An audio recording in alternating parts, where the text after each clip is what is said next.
Gedeón, un hombre de la tribu de Manasés. Lo particular, esto es importante porque es parte del relato que hoy día vamos a estar viendo, lo particular de la tribu de Manasés, ¿saben qué es? Una particularidad, o bueno, dos particularidades de la tribu de Manasés. Una de estas particularidades es que está dividida en dos. El río Jordán, que está en el medio, las dividió una mitad hacia un lado, la otra mitad hacia el otro. Esta era una de las particularidades de Manasés. La otra, ¿se acuerdan cuál es? ¿La más pequeña? Podría ser una de las más pequeñas. Igual ocupaba gran territorio, pero todavía podría ser de las más pequeñas. Pero hay algo más relevante todavía.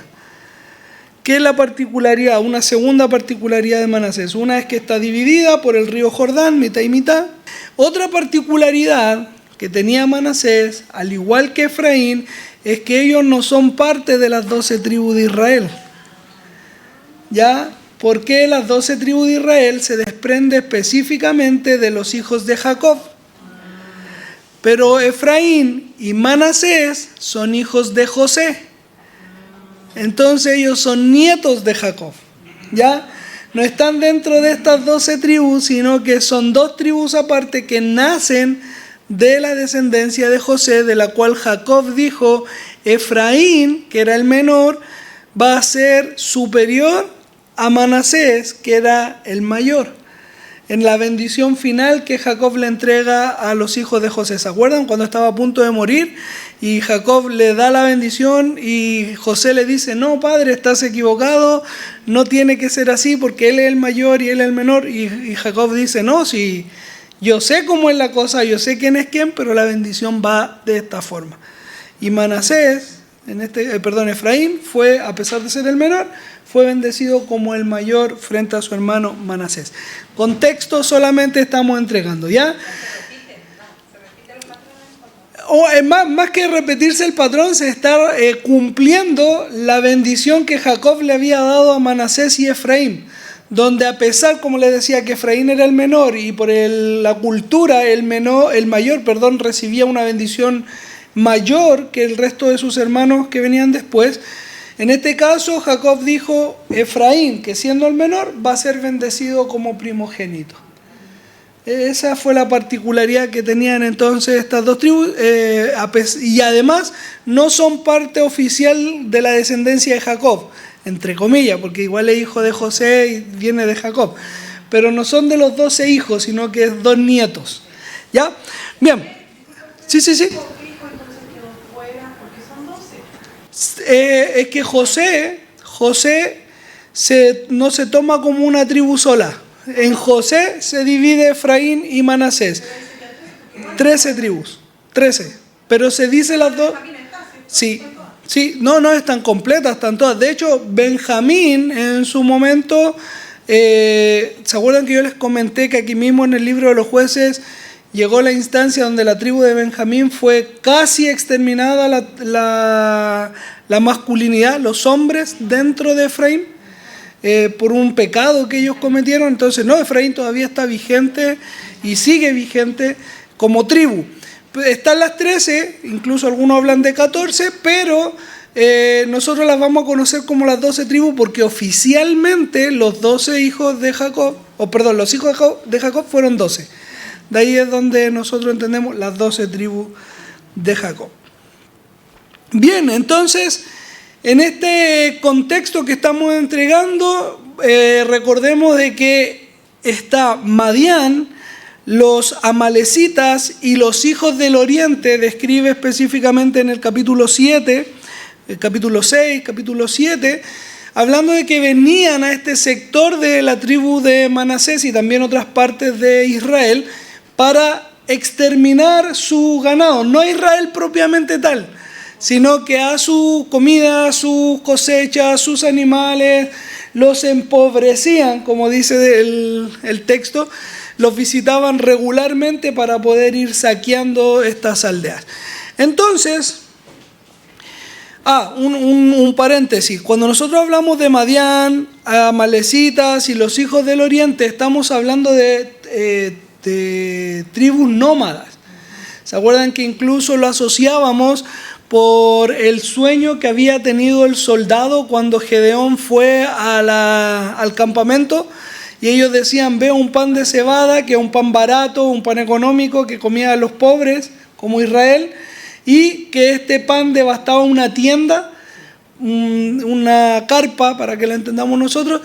Este pan caía y levantaba de pies a cabeza esta tienda, porque ellos eran representados como personas nómadas que vivían en tiendas.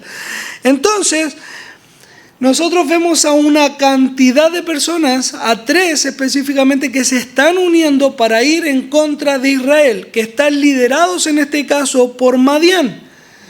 En algunos contextos, por ejemplo en el capítulo 8, verso 10, habla de que de Madián, los hijos del oriente son el ejército de Madián. Pero en el capítulo 6, verso 3, nos dice que son 3 reinos: Madián, Amalek y los hijos del oriente. ¿Ya? Vamos viendo que son muchos los que están peleando contra Israel, lo que nos da a entender por qué había tanto temor en ir a pelear contra ellos.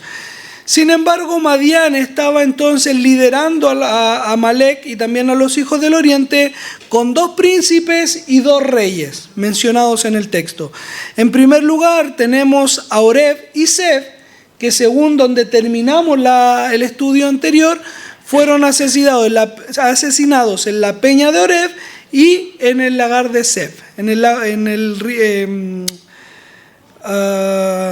río, no me acuerdo si era un lago o un río, pero Zeb, ya, capítulo 7, verso 25 específicamente. Oreb y Zeb, ellos eran príncipes de Madián. ¿Quiénes asesinaron o quiénes mataron a Oreb y Zeb? ¿Lo recuerdan? Les di ahí una pista, capítulo 7, verso 25, pueden leer un poquito antes también. En el 24 van a ustedes poder encontrar quiénes fueron los encargados de. ¿Quiénes mataron a Oreb y a Zeb? De la tribu de Efraín, dice el verso 24 que Gedeón envió mensajeros hasta Efraín para que ellos persiguieran a Oreb y a Zeb, y obviamente al ejército que huía con él, cuando Dios entregó en manos de Gedeón a esta gran multitud, que según lo que vamos a ver en el relato rápidamente, son más de 135,000 hombres que sacaban espada. Ellos fueron los que acamparon alrededor entonces de Israel, y por eso Gedeón, cuando los va a ver, dice que al mirarles eran como langostas en el campo. Eran muchos, 135,000. ¿Se acuerdan cuántos eran los primeros que iban a ir a pelear en una primera instancia, me refiero? 32,000. Ese era el ejército de Gedeón, a pelear con 135,000. O sea, estamos hablando de una proporción igual grande, a pesar de que Dios después sacó a 20,000 con el temor que estos hombres tenían, se fueron a su casa. Luego los que bebían el agua como perros, ¿se acuerdan? Que lamían el agua, y otros que metían la cabeza entera al agua. Ahí van 10,000 menos. Y aún así tenemos que pensar que el otro eran 135,000. O sea, era un ejército, pero muy, muy grande. Lo que lleva entonces a un Dios, o mostrarnos a un Dios que es pleno, un Dios que es cuidadoso de su pueblo, cuidadoso de nosotros, que es protector, que cumple también sus promesas, que había dado una garantía de victoria a Gedeón.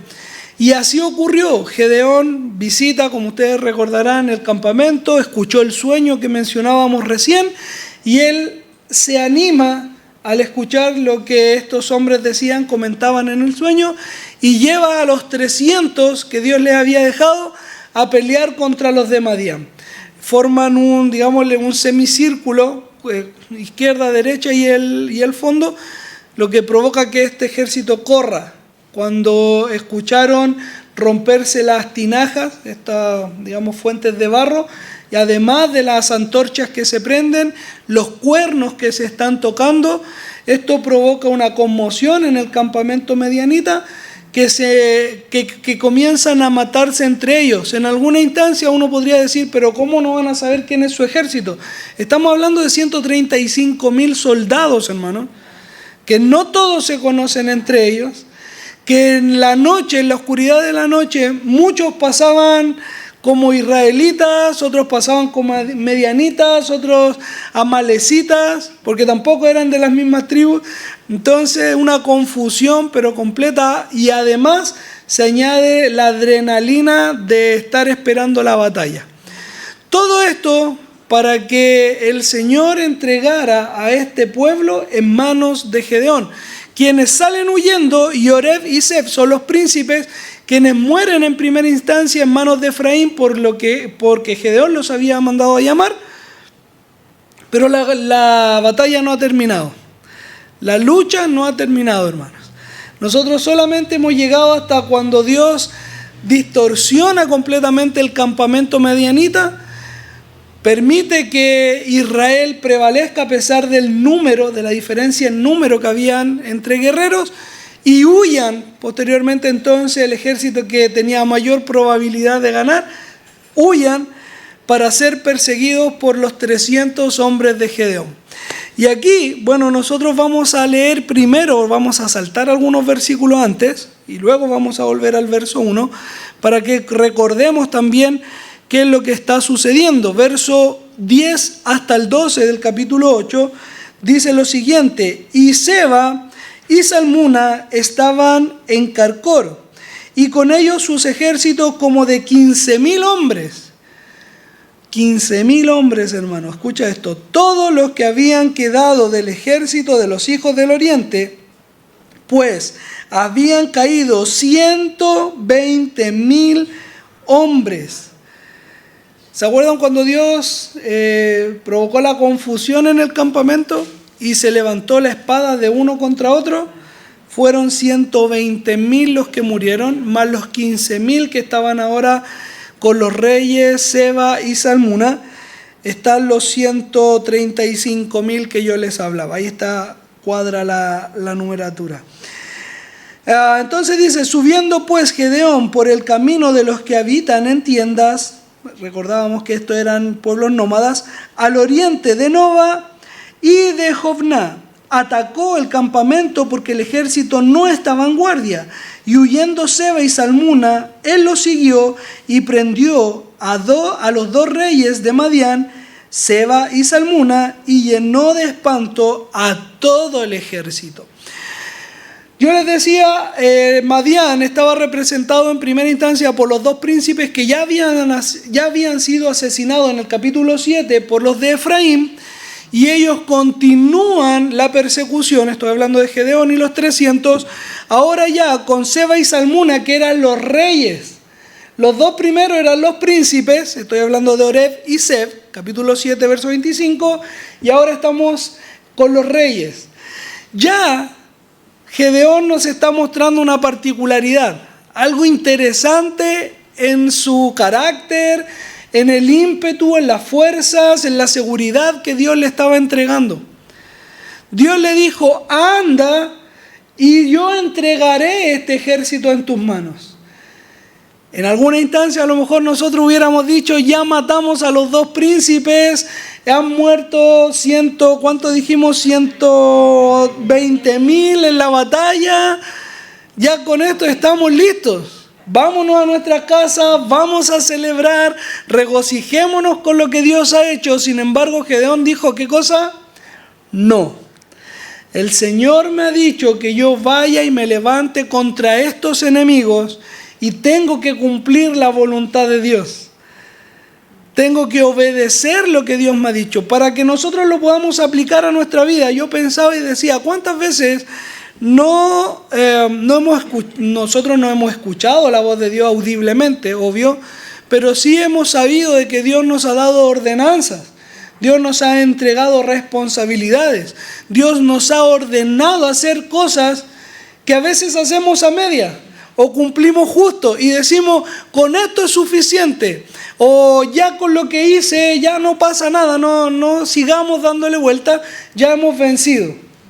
¿Cuántas veces nosotros hemos sido personas que no terminan lo que comienzan? Ha sido un tema reiterativo a lo mejor en nuestra propia vida, pero ¿saben qué? No es un hecho aislado, a muchos nos pasa. Lamentablemente, cuando comenzamos a hacer algo que se nos torna difícil, vergonzoso o lo que sea, preferimos, optamos por lo fácil, no seguir. Va a haber otro que lo haga. El Señor levantará otro Gedeón. ¿Cuál es el problema? Yo ya cumplí mi parte, ahora que otro cumpla. Yo ya maté a 120,000 y quedan 15,000. ¿Cómo otro no va a poder hacer si yo ya hice todo el resto del trabajo? Bueno, primero el trabajo lo ha hecho Dios. De esos 120,000 se mataron solitos.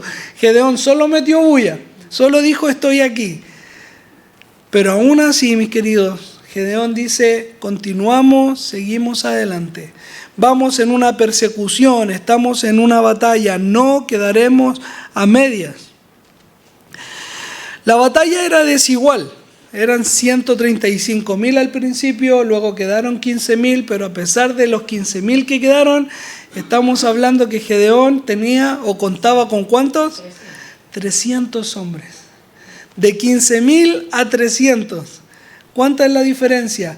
De los 15,000 a 300, ¿cuántos soldados eran? ¿Cuántos soldados malecitas, me refiero, eran en contra de los soldados de Israel?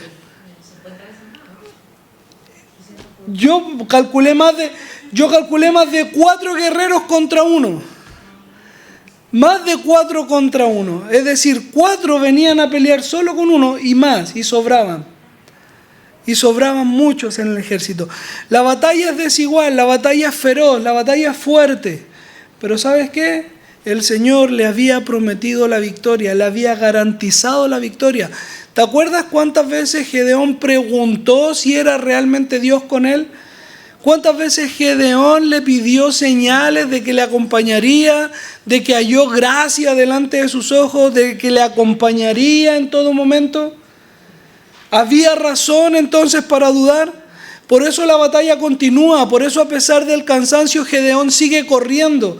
Por eso él tenía ese ímpetu en el corazón de cumplir la voluntad de Dios, porque Dios ya había dicho que era por Gedeón e Israel. Era la gloria de Dios la que se estaba manifestando. La lucha no ha terminado, la batalla continúa. Siguen peleando y saben que tienen la de ganar porque Dios ha dado esa promesa. Dios le ha entregado la promesa a Gedeón de que tendría la victoria. ¿Sabes qué? Hasta aquí nosotros decimos, es lógico que Gedeón tuviera confianza. Es razonable que Gedeón le haya creído a Dios. Pero ¿acaso Dios no nos ha dado promesa a nosotros de una victoria sobre este mundo? En el mundo tendréis aflicción, pero no temáis. ¿Por qué? Yo he vencido al mundo. ¿Qué es eso? ¿No es garantía de victoria? ¿No es Cristo el que ha vencido por nosotros y promete esa victoria también a su iglesia? El cuidado, la protección que Dios nos ha entregado como su iglesia, como su pueblo, como sus hijos, como su rebaño. Es Dios el que está prometiendo, es Dios el que está cumpliendo, es Dios el que está obrando constantemente. Por eso el temor en nuestras vidas debiese ser erradicado. Decíamos hace un par de semanas atrás que el temor en sí mismo no es un pecado, sino lo que yo hago con ese temor. Si me paraliza, si no me deja mover, ese temor está gobernando mi vida. Pero si es un temor que me hace reflexionar de mi debilidad, es un temor que me hace dar cuenta de quién soy yo realmente y una dependencia a Dios, que me lleva a una dependencia a Dios, ese temor no es pecado.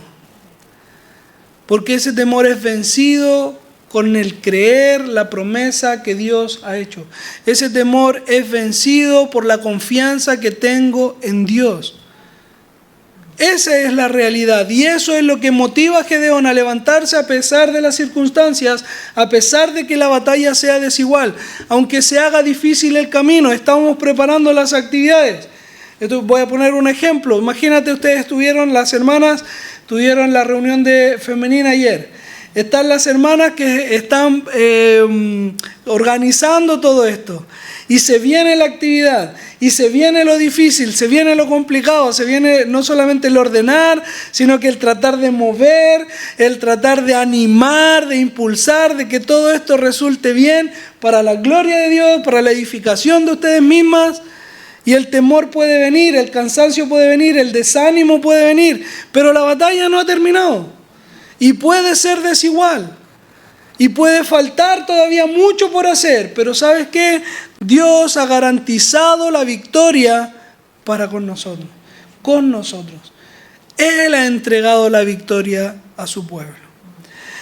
Dentro de la batalla nosotros nos vamos a encontrar con tres realidades. Con Efraín, por eso yo les comentaba adelante acerca de Efraín y Manasés, nietos de Jacob, no hijos directamente, sino que nietos de Jacob. Viene en primera instancia un reproche hacia Gedeón en medio de la batalla, cuando se está dando el desafío todavía. Y esto está en el verso 1 del capítulo 8, del 1 hasta el 3, donde leemos lo siguiente. Pero los hombres de Efraín, recuerden que el capítulo 7 finalizó Gedeón enviando mensajeros a Efraín para poder exterminar, para matar a Oreb y Sed, los príncipes, lo cual hicieron los de Efraín. Pero los hombres de Efraín, después que mataron a estos dos príncipes, le dijeron: ¿qué es esto que has hecho con nosotros? No llamándonos cuando ibas a la guerra contra Madián. Y le reconvinieron fuertemente, a lo cual él respondió: ¿qué he hecho yo ahora comparado con vosotros? ¿No es el rebusco de Efraín mejor que la vendimia de Abiezer? Dios ha entregado en vuestras manos a Oreb y Seb, príncipes de Madián. ¿Y qué he podido yo hacer comparado con vosotros? Entonces el enojo de ellos contra él se aplacó luego que él habló estas palabras. En medio de la batalla, hermanos, nosotros a veces pensamos de que es solamente pelear contra el enemigo. Mi proyecto, mi trabajo, y aquí van a haber dificultades, pero el Señor me da la victoria. Pero dentro de esas dificultades, yo he destacado 3 en el pasaje, y la primera de ellas parte con Manasés. Parte con el hermano directo, de Efraín, parte con el hermano directo de Manasés, de la tribu a la cual pertenecía Gedeón. Es como una pelea entre hermanos. Están discutiendo por algo, en este caso, ¿qué es? ¿Por qué no nos llamaste a la victoria? ¿Por qué no nos dijiste que fuéramos a pelear contigo? Hay una historia muy similar en el capítulo 12 del libro de los jueces con Jefté. ¿Por qué no nos llamaste cuando subiste a pelear con tales? Le dicen a Jefté. Ahora nosotros quemaremos tu casa, le dicen los de la tribu de Benjamín. ¿Cómo en el contexto uno podría decir, pero cómo están peleando por esto? Pero a veces cuando uno está en plena batalla, lamentablemente, dentro de los hermanos, comienzan la discordia. Los que se suponen que deberían ser parte de la solución, apoyar dentro de la actividad, muchas veces y lamentablemente son los primeros que interfieren con lo que se está desarrollando. Y en este caso Manasés le dice, Efraín, ¿por qué no nos llamaste a nosotros? Queríamos ser útiles. ¿Por qué no me llamaste a mí por teléfono si yo podía orar por ti? ¿O por qué no contaste conmigo? Ahora, antes de pasar a la respuesta que Gedeón entrega a los de Efraín, quiero destacar algo. En el capítulo 7, cuando están huyendo estos dos príncipes, Oreb y Seb, cuando Gedeón los manda a llamar, ellos primero acuden al llamado, trabajan, asesinan, realizan el trabajo que estaban haciendo, asesinar en este caso a Oreb y Seb, y luego que terminan esta labor, van donde Gedeón. Y aquí a mí me llamó la atención porque a veces en medio de la batalla, en medio del servicio, en medio del trabajo que estamos desarrollando, algunos dejan todo a media para discutir. Se deja lo que se está haciendo, lo importante que realmente es, para discutir, para sacar mi pecado, mi orgullo, mi vanagloria, y dejo las cosas a un lado, a medias, para sacar mi orgullo. Sin embargo, yo veo, a pesar de Efraín, el orgullo que pudo haber tenido, primero dijo, terminemos la labor que se nos ha pedido, trabajemos para el servicio del Señor en este caso, terminamos, aplacamos, luego conversamos. Ahora los ánimos están calientes. Efraín quería, dice, le reconvinieron fuertemente. Ellos estaban furiosos, estaban enojados con Gedeón. Pero esperaron el momento propicio para poder conversar. A veces ser desubicado parece lo normal. Discutir delante de todos, tratar mal a otros, porque mi orgullo, porque mi rabia me impulsa. Pero el Señor nos ha dado dominio propio, lo que estudiamos en la carta a los Gálatas, que nos permite buscar el momento correcto para decir lo que tengo que decir. Porque a veces, digamos que no fue por orgullo, sino que fue por seguridad. ¿Cómo no nos llamaste para que fuésemos más y así obtener la victoria? Era por seguridad también para Manasés. Podía entenderse, ¿cierto? El problema está en cuando yo quiero decir algo que aunque tenga la razón, lo digo de manera incorrecta en el momento inoportuno. Cuando yo quiero corregir a alguien, la Biblia, Mateo 18, me dice, ve y habla con el hermano. Cuando te dice ve y habla con el hermano, no está diciendo desde el púlpito, hermano tanto, yo tengo este y este problema con usted. Está diciendo ve y arréglalo en particular, en el momento oportuno, correcto, con la persona indicada. ¿Se imaginan? Estamos trabajando, inventemos algo, estamos trabajando, se viene Semana Santa, estamos programando la actividad. Y comenzamos a pelearnos unos con otros, a decirnos cosas unos con otros en medio de una actividad, en medio de la organización. ¿Es la forma correcta de trabajar? Pero uno esperaría que cuando está sirviendo a Dios, cuando está luchando para la gloria de Dios, estuviésemos peleando con los de afuera, con el Satanás mismo, con sus huestes. Y nos encontramos con una lucha interna dentro de la iglesia, con malos tratos, con ser desubicados los unos con los otros. Aquí ya vemos entonces un contexto que a pesar de la molestia que podía tener Efraín, guardó y esperó en el momento oportuno. Él no dijo cuando Gedeón los mandó a llamar, no dijeron los de Efraín, bueno, mátalos tú, ¿no fuiste tú solo?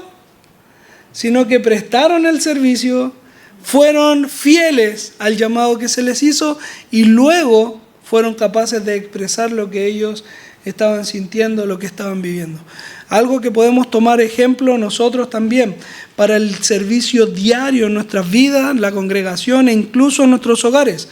Ahora, luego de esta reconveniencia o este reclamo que hace Efraín, a mí me encanta la respuesta que Gedeón tiene, porque es una respuesta calmada. Es una respuesta humilde, es una respuesta que está lejos de la ira. ¿Qué les dice él? ¿Qué he hecho yo comparado con lo que hicieron ustedes? O sea, yo fui a la batalla, es verdad, pero fueron ustedes los que se llevaron la gloria de poder cazar y matar a tanto Oreb como a Zeb, a estos príncipes amalecitas. Fueron ustedes los que se llevaron la gloria de haber podido, de tener la victoria en esta batalla. ¿Quién? Exactamente, la guinda de la torta. ¿Quién soy yo? Ahora, esto es hermoso, porque el libro de los Proverbios, en el capítulo 15, verso 1, nos dice que la palabra blanda o la palabra amable, depende de la traducción, aplaca o calma la ira. Cuando alguien se enoja conmigo, ¿cómo respondo yo? Ustedes saben que no son responsables de que el otro se enoje, ¿cierto? No es culpa nuestra. Pero sí soy responsable de cómo respondo a esa ira. Cómo yo respondo a ese reclamo. ¿Puedo yo enardecerme? ¿Puede mi ira aflorar? ¿Puede mi enojo también expresarse al igual como se está expresando el del otro? ¿O puedo yo ser controlado por el Espíritu Santo? Con ese dominio propio que es parte del fruto que me ha entregado, para poder dar palabras sabias, palabras de calma, para que esta discusión no crezca, sino que se solucione. Gedeón nos da clases de no solamente de humildad, no solamente de honor, de honra hacia los de Efraín, sino que también nos da muestras de dominio propio. Porque él estaba en medio de una batalla, estaba pensando en pelear. Sin embargo, él dijo, con mis hermanos no es la batalla, sino contra el enemigo. Yo no estoy peleando contra mi pueblo, yo no estoy peleando contra mis hermanos. Yo estoy peleando contra los de fuera, yo estoy peleando con un mundo que no quiere glorificar a Dios. Yo estoy peleando con un mundo que quiere ver a familias destruidas. Yo estoy peleando con un mundo donde quieren sacar a los padres de la ecuación y poder formar a los hijos de acuerdo a un pensamiento secular, mundano. Con eso estoy peleando yo, con eso estoy lidiando yo. No con los hermanos de la congregación. Sin embargo, a veces preparamos, ideamos discusiones con los que no debiésemos estar peleando, con los que debiésemos estar evitando el conflicto. Para mí es hermosa la forma en la cual Gedeón libra de este contexto, de esta circunstancia. Y es digno también de imitar.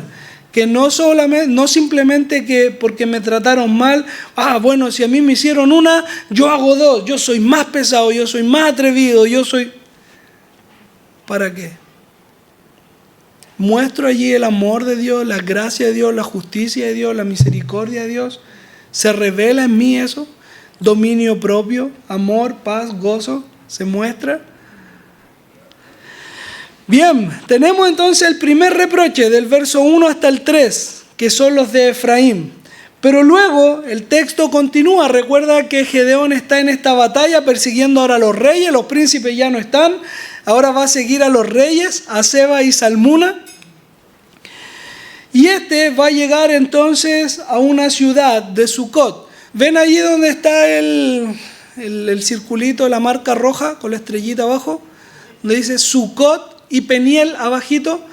Ellos están en el límite de Manasés, pero al otro lado del Jordán. ¿Se dan cuenta? Sucot, ¿lo ven ahí?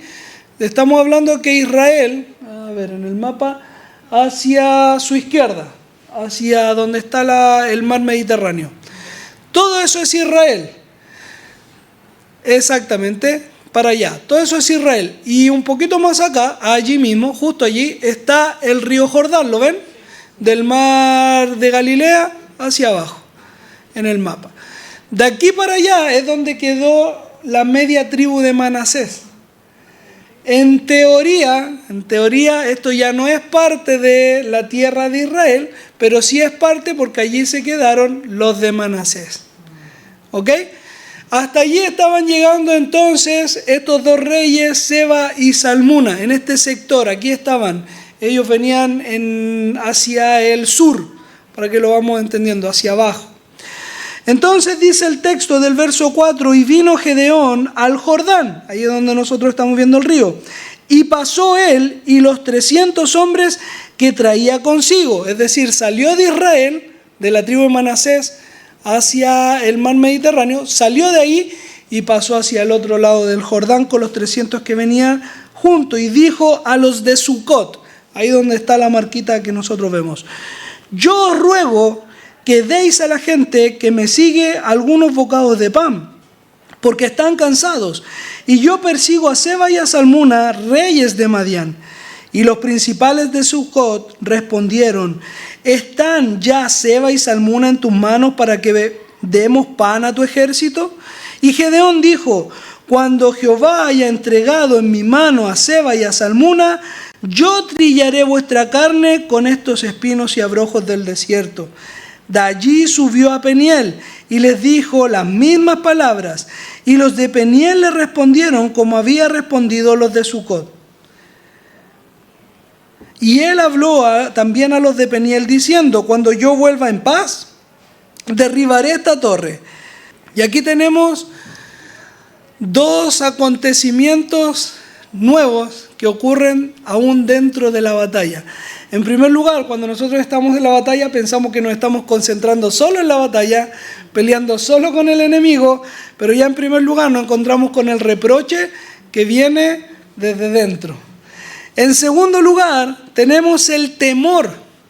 Yo les mostraba este sector acá de ¿cómo se llama? De donde está Sucot, porque a pesar de que está del otro lado del Jordán, recuerden que ahí todavía hay tribus de Israel, como por ejemplo ahí está Gad, Manasés, ¿cierto? ¿Se ven ahí? Es decir, Sucot y Peniel son parte de Israel. Son hermanos de Israel, son israelitas. Ellos están ubicados en Sucot y Peniel como ciudades, pero todavía pertenecientes a las tribus de Israel. Es decir, el segundo conflicto que tiene que enfrentar en medio de la batalla Gedeón, en primer lugar estaba el reproche, ahora viene el temor. Él llega hasta Sucot y les dice: dame pan, dame alimento para mí y para mi ejército. Estamos cansados, estamos siguiendo a los amalecitas, necesitamos ayuda. Y los de Sucot responden: ¿qué cosa? ¿Acaso ya atraparon a los reyes? ¿Están en tus manos? Todavía no, ¿cierto? Ok, ¿y qué pasa entonces si tú mueres y estos saben que nosotros te ayudamos?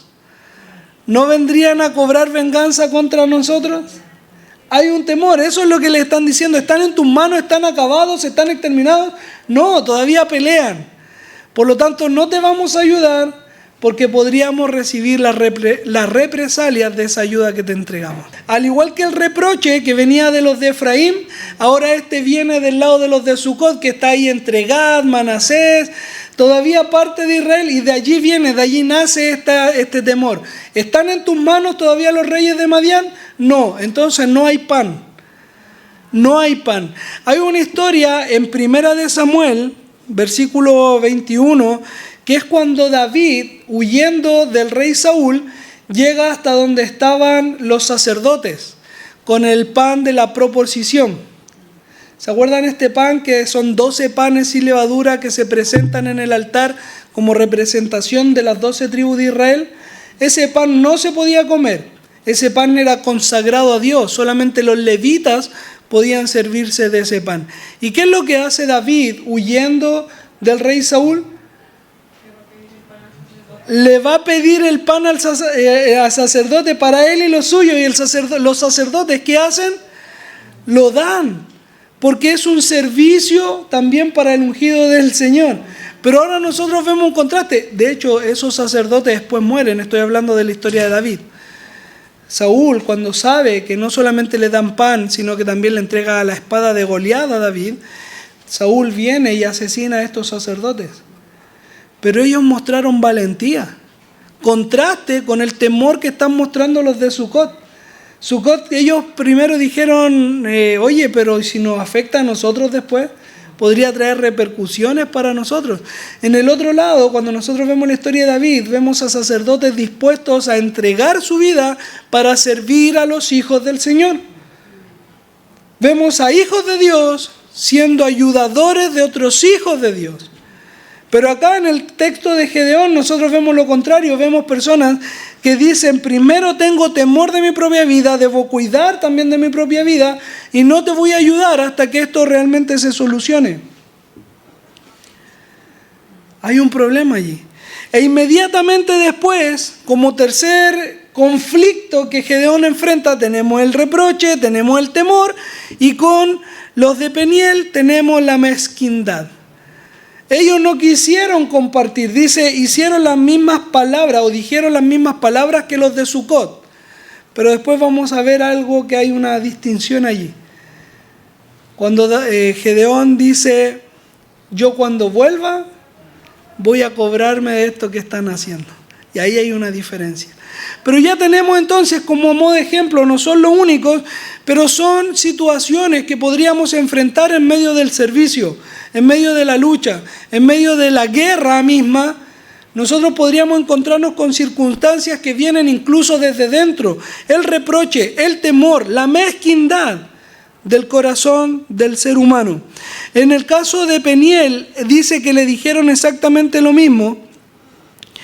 Y a mí me trajo nuevamente a la memoria una historia de David.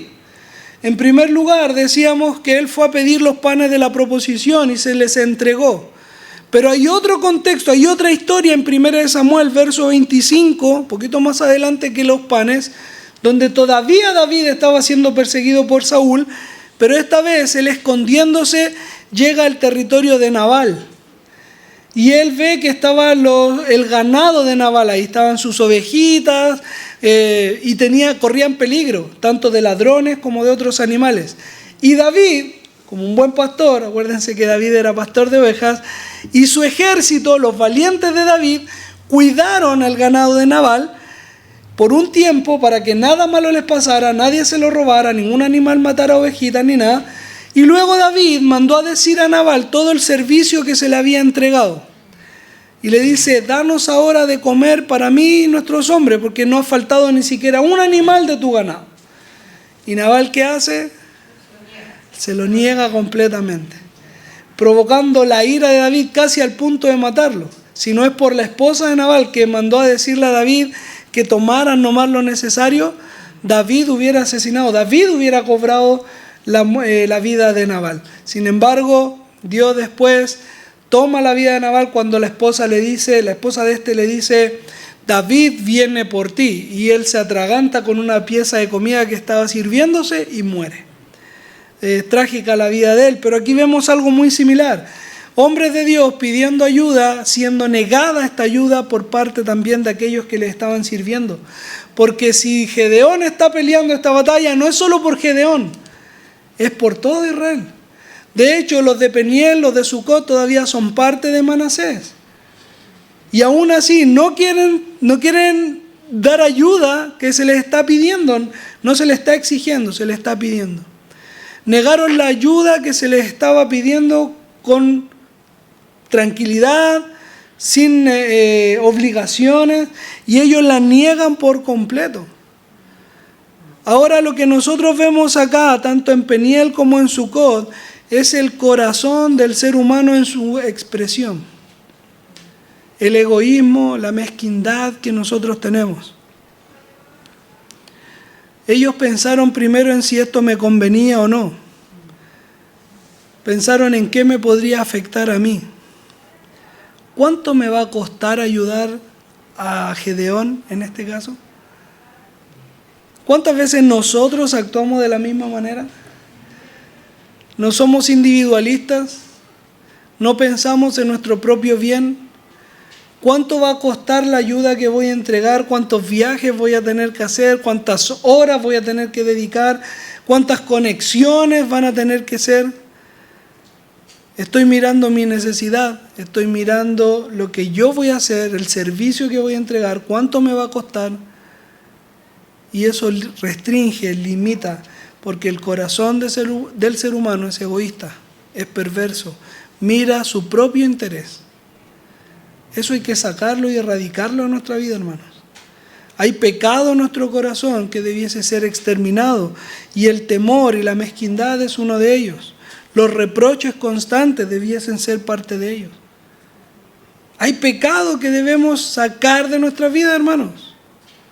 Y en el contexto en el que estamos viviendo de una batalla constante como la de Gedeón, que no acaba hasta que Cristo venga, nosotros debemos estar vigilantes, atentos, no solamente a pelear, sino que a brindar apoyo a aquellos que están peleando, que están sirviendo, que están glorificando a Dios. Debemos ser una iglesia que está atenta al servicio de los demás, de los obreros del Señor. Pregunta, ¿conocemos misioneros? ¿Por cuánto de ellos oramos? ¿A cuántos de ellos llamamos?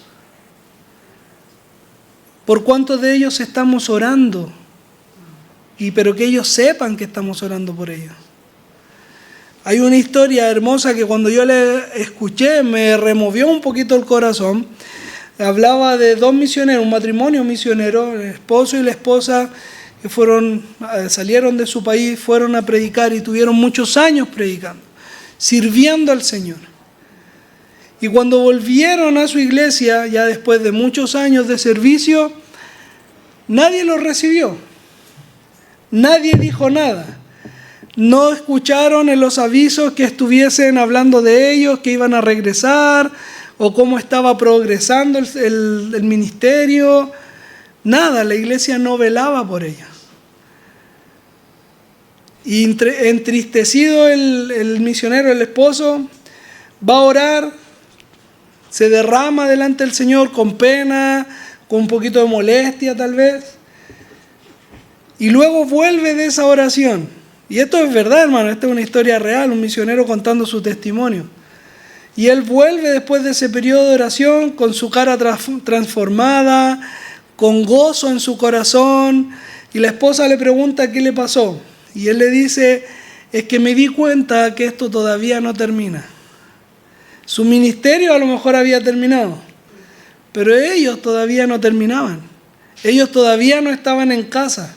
Ellos todavía no estaban delante de la presencia del Señor, entregando delante de los pies de Cristo el servicio realmente que habían entregado. Ese día serían recibidos por Dios mismo y por todos sus ángeles con la gloria de Dios por el servicio que habían entregado. Allí recibirían también la recompensa que Dios promete a sus siervos. No en este mundo, sino que cuando lleguemos a la presencia de Dios. Por eso servimos, por eso trabajamos, por eso honramos a Dios. Para su gloria, para el crecimiento de nosotros. Bien, tenemos una batalla que se está desarrollando. Los reyes Seba y Salmuna que están siendo perseguidos por Gedeón, que ya leímos en el 10 hasta el 12, que fueron entregados en manos de Gedeón también. Pero dentro de la batalla podemos encontrarnos con complicaciones como el reproche, el temor, la mezquindad, que son normales del corazón del hombre. Pero el Señor ha entregado, como decíamos en primera instancia, la victoria en las manos de Gedeón, así como la victoria fue entregada a la iglesia del Señor.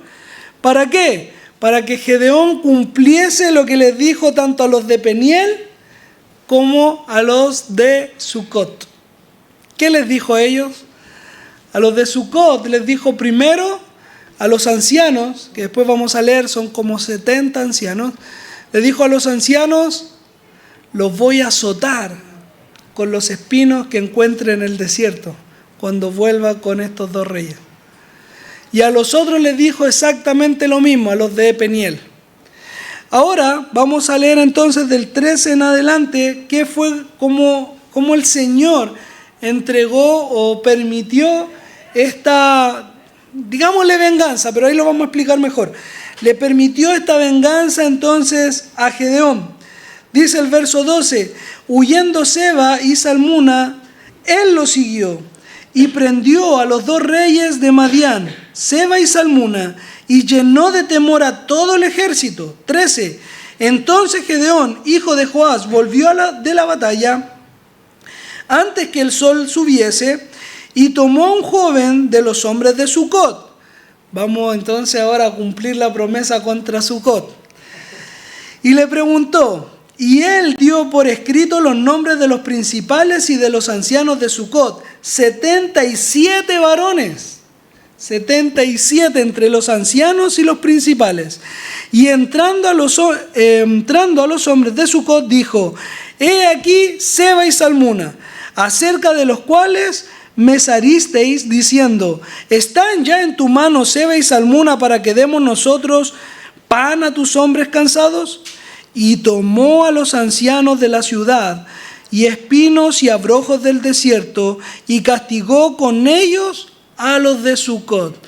Cumplió la promesa que se les había hecho. Asimismo, derribó la torre de Peniel. Les dijo, yo cuando vuelva les voy a derribar esta torre. Pensemos en una especie de silo, de granero, algo así.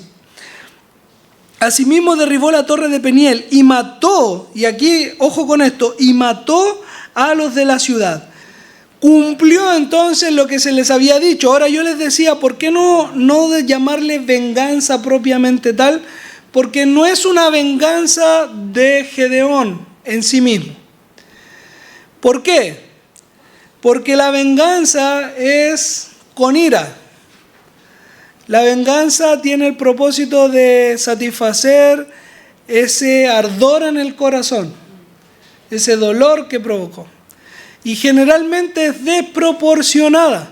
Si a mí me hicieron una, yo hago 2, yo hago 3, yo hago 4. Gedeón, hay una particularidad aquí con Gedeón. Él cumplió lo que había dicho, él no le agregó ni le quitó. No dio, no los hizo, no los secuestró, no los torturó por lo que le había hecho, los azotó. Ustedes por lo que hicieron van a ser azotados. A los de Peniel les dijo exactamente lo mismo, pero a él le añadió la muerte de los principales. Ahí vamos a hablar enseguida de eso. Pero cuando Gedeón va por los reyes de los amalecitas, él advierte lo que les iba a hacer a los ancianos. Por lo tanto, lo que él hace al regreso no es algo que no haya sido notificado. Era algo que ya había sido avisado previamente para que se prepararan. ¿Saben cómo está actuando Gedeón en este caso? Gedeón es un juez. Y como juez, él les dice, van a recibir un castigo por lo que están haciendo. Recuerda que Sucot y Peniel son parte de Israel.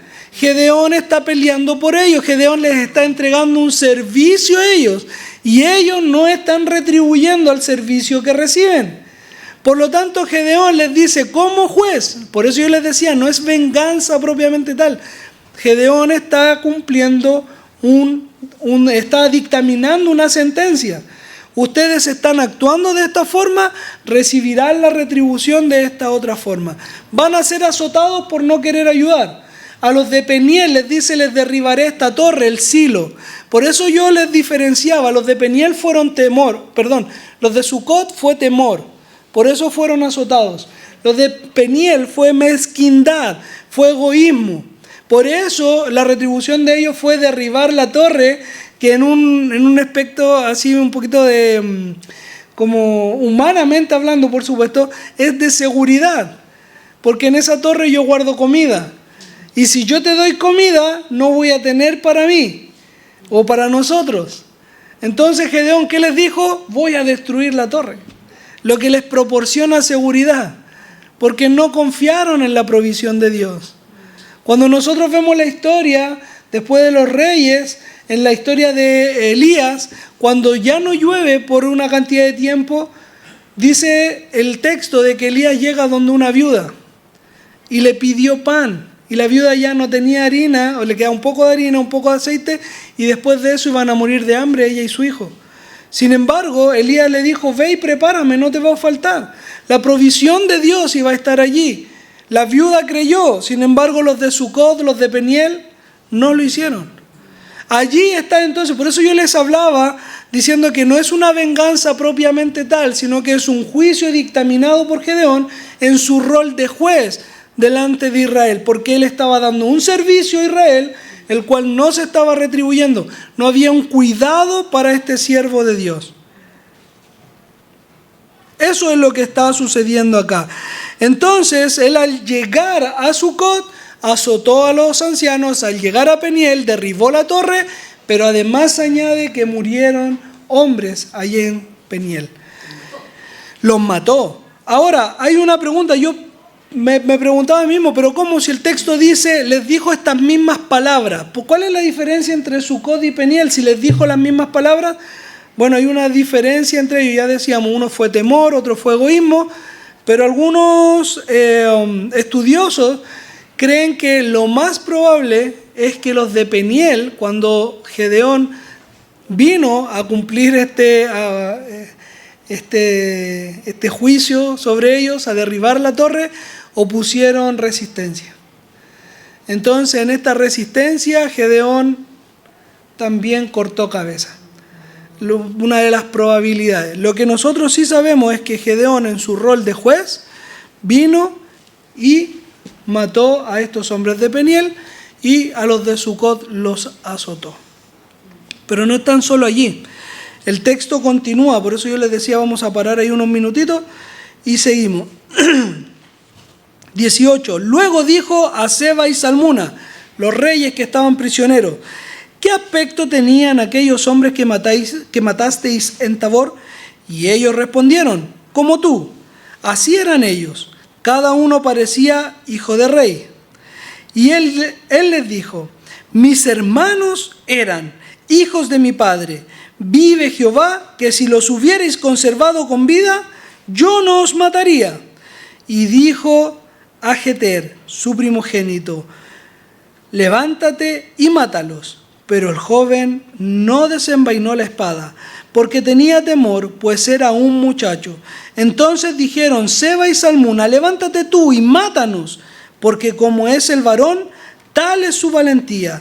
Y Gedeón se levantó y mató a Seba y Salmuna, y tomó los adornos de lunetas que sus camellos traían en el cuello.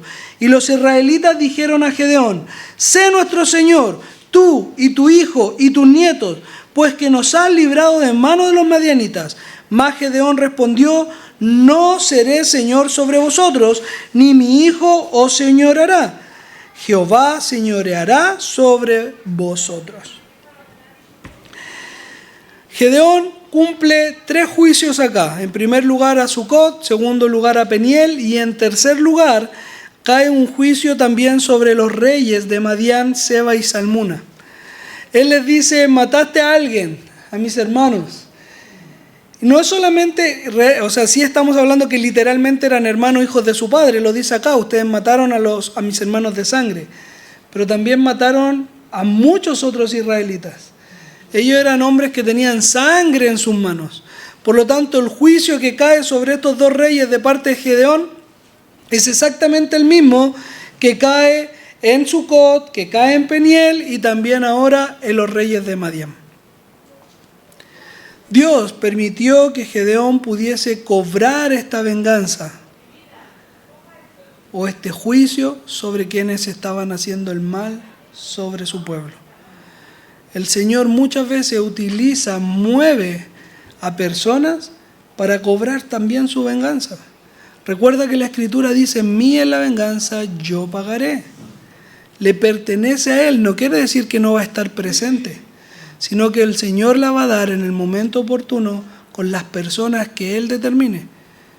Y en este caso Gedeón fue el instrumento en las manos de Dios para poder cumplir el propósito de traer juicio sobre estas personas, tanto los reyes como los de Sucot, como los de Peniel.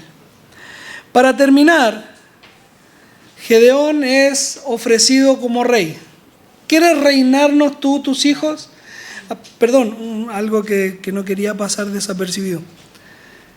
El hijo de Gedeón le dice: desenvaina tu espada y mátalos tú. Y el texto dice que no pudo porque era joven todavía. Todavía había temor en su corazón, no estaba preparado. Y esto nos muestra también que los errores no solo vienen de los de fuera. Yo estoy peleando y todos los demás están mal. También pueden haber pecados y errores dentro del que está peleando, del que está sirviendo, del que está liderando. También pueden ocurrir errores. Y en este caso el error está en la descendencia, con sus propios hijos. Lo hemos visto muchas veces. Los errores y pecados que cometemos con los que están más cerca nuestros. Pero la Biblia no es un libro que esté omitiendo lo malo, que solo te muestre lo lindo de las personas. La Biblia es un libro que te está mostrando la realidad del ser humano, de la necesidad que hay en nuestros corazones. Están los que reclaman, están los que actúan mal, están los que piensan mal. Hermanos, somos pecadores que necesitamos a Dios.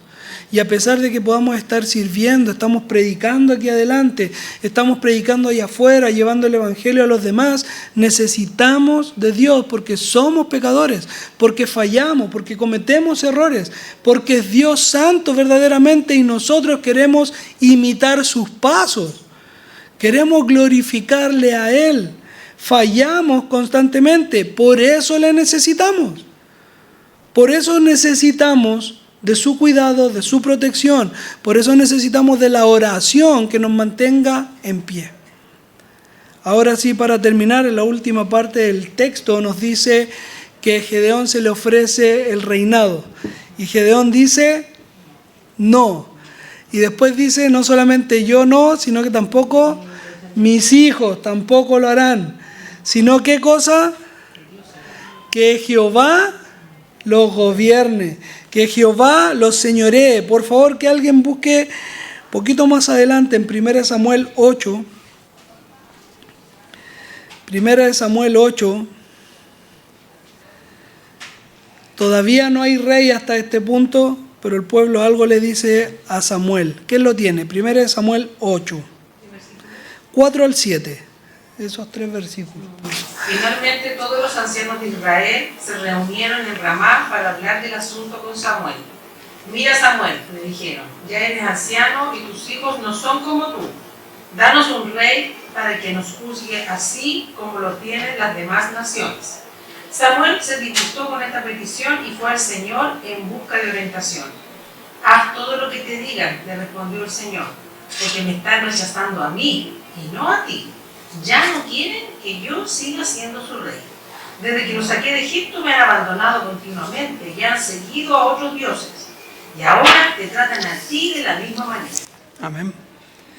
Lo conocíamos, es conocido el texto. No te están rechazando a ti, sino que a mí. ¿Cuál era el problema? Que Israel no quería rey. O en el sentido a Dios como rey. No querían que Dios le gobernara. No querían que Jehová los señoreara, como dice Gedeón acá. El problema con el ser humano, con el pecador, porque esto no es solo Israel, Israel es el ejemplo del corazón del ser humano, es que no queremos que Jehová nos gobierne, que Jehová sea nuestro rey, que Él nos señoree. Cuando nosotros hablamos del mensaje de salvación, hablamos en primera instancia lo que ya habíamos mencionado. Somos pecadores y necesitamos a Dios. Pero estos pecadores se han arrepentido, estos pecadores se han presentado delante de Dios rogando por su misericordia, por la limpieza de nuestros corazones, para que esos pecados salgan de nuestra vida. Eso es lo que ha sucedido con nosotros. Pero el texto de capítulo 10 del libro, de la carta a los Romanos, el que confiesa con su boca que Cristo es el Señor. Es necesario que nosotros volvamos a Dios nuestro Señor, que Él gobierne nuestra vida para que el temor desaparezca, para que los reproches ya no estén en nuestra boca, para que la mezquindad que hay en nosotros ya no siga aflorando. Necesitamos a Dios como nuestro Señor para que ya no estemos pensando en lo que me conviene a mí, lo que me acomoda a mí, sino que qué es lo que glorifica a mi Rey. Y Gedeón le dice algo maravilloso: yo no los voy a reinar, que Jehová los señoree. Hermanos, ¿es Jehová Señor de nuestra vida? ¿Es Cristo el gobernador de nuestros pensamientos, de nuestras acciones? ¿Es Cristo no solamente el Salvador, es Cristo Señor en nosotros? Una pregunta que debemos hacernos.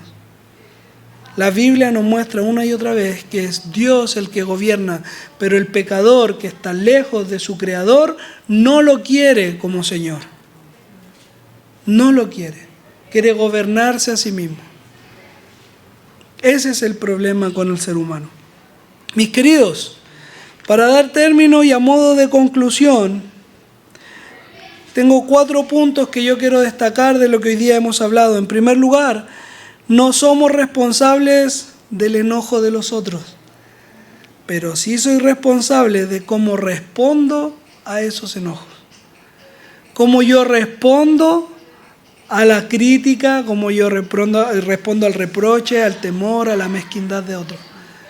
Si me hacen una, yo hago 2, o tengo palabra sabia o blanda o amable en mi boca, apaciguo la ira, calmo la ira. En segundo lugar, el temor, la mezquindad, el descuido, porque Gedeón también mostró un descuido con su hijo, que es pecado todo esto, la mezquindad, el temor. el descuido hacia su familia, son la muestra de nuestra realidad caída, de pecadores que necesitan a Dios. Por lo tanto, necesitamos clamar a Dios para la transformación de nuestros corazones y huir de cada una de estas pasiones vergonzosas de nuestro corazón.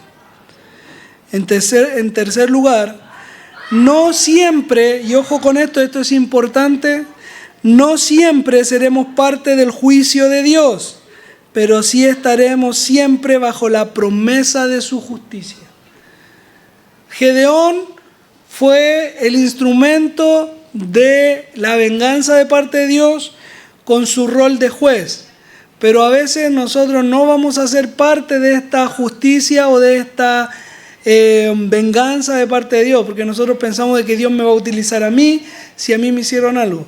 A veces yo no voy a ser el medio, pero sí tengo que estar claro con algo, que soy parte de la promesa de la justicia que Dios hará en mí. Si hay alguien que ha atentado contra la iglesia del Señor, tema, porque el Señor hará justicia sobre nosotros y eso es promesa la cual nos permite descansar. Y por último, es Dios el Rey que debo buscar para mi vida, no los hombres, no el pastor, no mi esposa, no mi esposo. Es Dios el que lidera y dirige toda mi vida.